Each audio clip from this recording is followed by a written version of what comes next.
Hi guys, today I've got this easy half up, half down hairstyle. To start, I'm going to pop a loose wave in the hair, and I'm just doing this by wrapping it around the curling tong, making sure that it doesn't lay flat as I wrap it.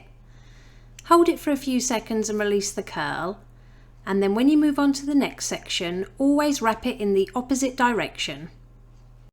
Once you've got all the hair curled, just let it cool down for a few minutes and then run a wide tooth comb through those curls to loosen it up a little bit.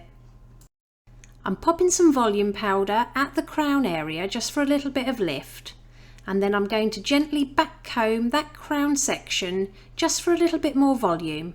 If you don't like back combing, you can skip this step.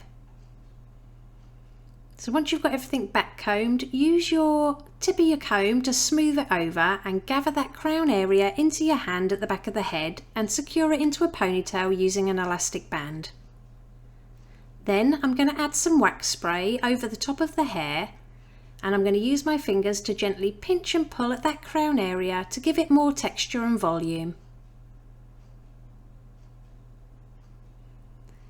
Next, I'm going to take a section from the right hand side, so everything above the ears, leave a little bit of hair out to frame the face, and then I'm going to do a simple 3-strand braid, angling it towards the back of the head, and then just stop when you get past that elastic band and add some dry texture spray, and then use your fingers to pinch and pull at that braid to make it more voluminous. I'll pop all the products that I'm using in the description below. Then tie off that braid with an elastic band, and we're just going to bring it over the top of that little ponytail and secure it to the head with a couple of bobby pins. And then we're going to simply do the same 3-strand braid on the opposite side of the head. So angle this towards the back of the head.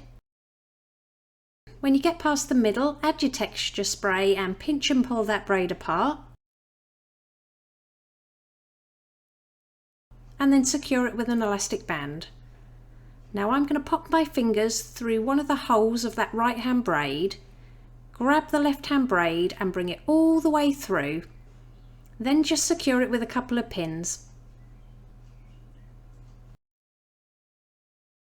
And it really is that simple. Here's the finished look. If you liked it, please give it a thumbs up and don't forget to subscribe for more tutorials.